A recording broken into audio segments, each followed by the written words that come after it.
Maye Mamborbasa.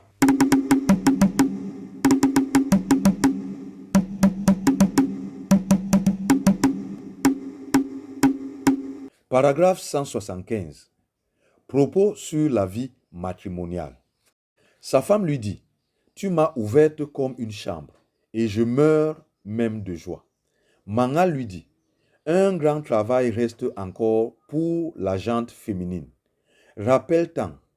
Ngoma dit, c'est ce que je voulais te demander. Comment la femme doit vivre avec son mari et comment l'homme se marie. Son mari dit, comme je prends la peine de m'entretenir avec toi, c'est ainsi que toute femme doit s'entretenir avec son mari. Les hommes aussi doivent instruire leurs femmes. Je commence par te donner des interdictions. Sa femme lui dit, interdiction, qu'est-ce que c'est? Qu'est-ce que c'est l'okila? Il répondit, c'est ce qu'on fait refuser à quelqu'un. Sa femme lui dit, est-ce que la femme a des choses dans la maison de son mari qu'elle ne doit pas faire? Mangal répondit, oui, mais les choses sont de deux sortes. Certaines sont sous son autorité, d'autres lui sont interdites. Elle ne doit ni les toucher, ni les voir, ni les manger. Ce sont elles, les fétiches. Les choses qui lui sont interdites de manger sont les serpents, tout animal dont la peau sert à fabriquer les tambours d'une gué, des poissons dépourvus de certaines nageoires, la panthère, et ces animaux sans sabots, chats et chiens, que la femme ne mange pas non plus de chauves-souris, de hiboux, d'éperviers, de perroquets et de roitelets. Sa femme lui demanda, pourquoi ces interdictions? Pourquoi ces bikila? Mangal lui dit, certaines s'expliquent par les fétiches, d'autres parce qu'elles font souffrir les femmes au moment de la naissance de l'enfant. Paragraphe 176. Il dit encore à sa femme, chaque souche familiale choisira par la suite les choses que les femmes peuvent manger. Lorsque les fétiches se multiplieront et que l'Ongambi sera connu, c'est l'Ongambi qui expliquera très bien les choses du liard. Ngoma dit, est-ce que les femmes ont l'interdiction d'interroger l'Ongambi?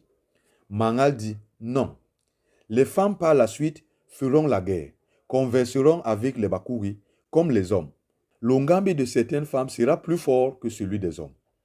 Sa femme lui demanda, ici au pays du liard, combien de tâches ont les femmes? Mangal répondit, 3. La première est le mariage. La deuxième, donner des enfants. La troisième, la recherche de la nourriture pour le mari. Ngoma dit, qui commande cette nourriture?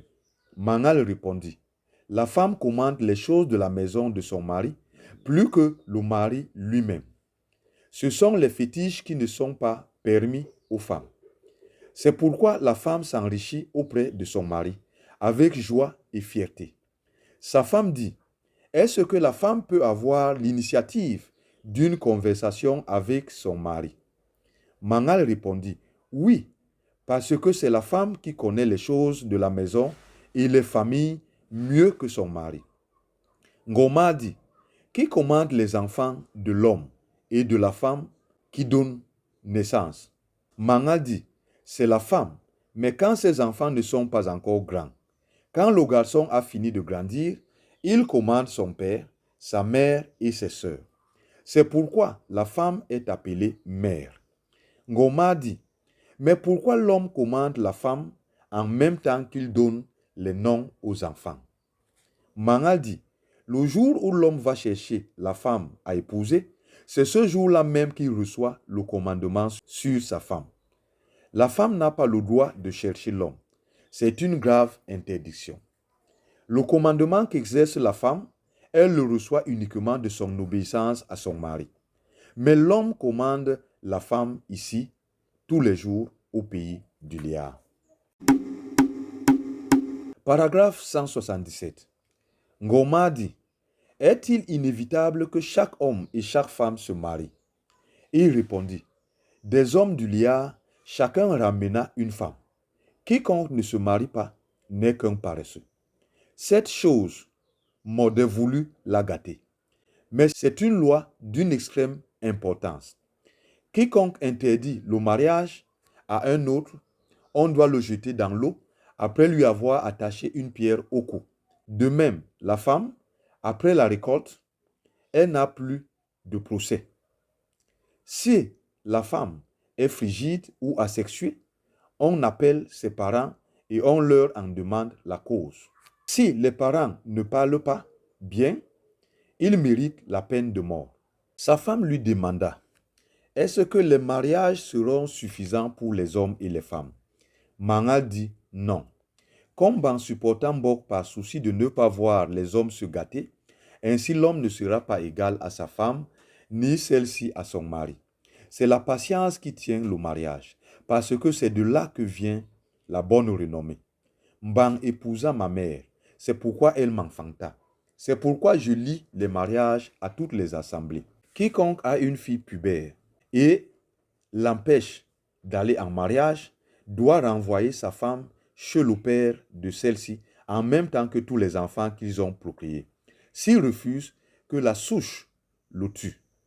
Ngoma dit, est-ce que les mauvaises habitudes de l'homme ne peuvent pas conduire la femme à le quitter?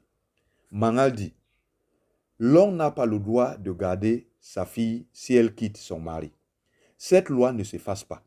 Si la femme quitte son mari et se rend chez une personne qui n'est pas son père, son mari a le droit d'aller l'arrêter et de la ramener chez lui.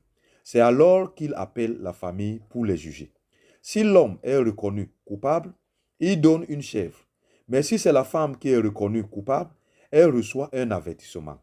Si elle commet cette faute, à nouveau, on lui coupe l'oreille droite. C'est la marque de l'entêtement que tout le monde doit reconnaître.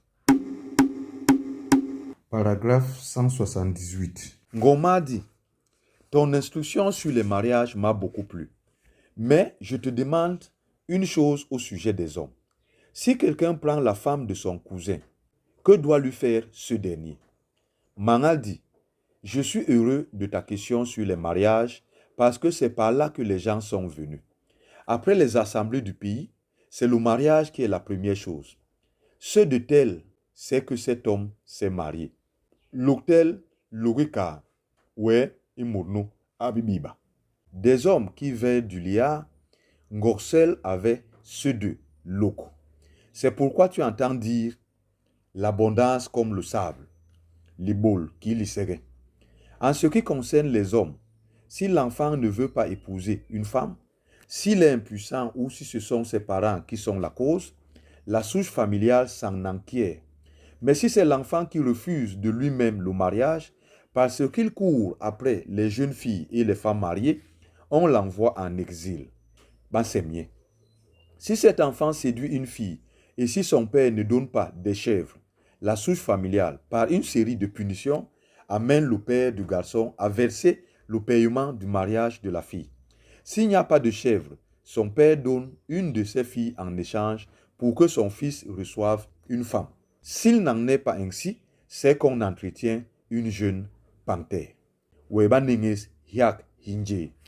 Si cet enfant, alors que son père lui a donné une épouse, abandonne celle-ci pour aller courir après d'autres femmes, on doit lui faire payer le prix de l'adultère. 3 chèvres.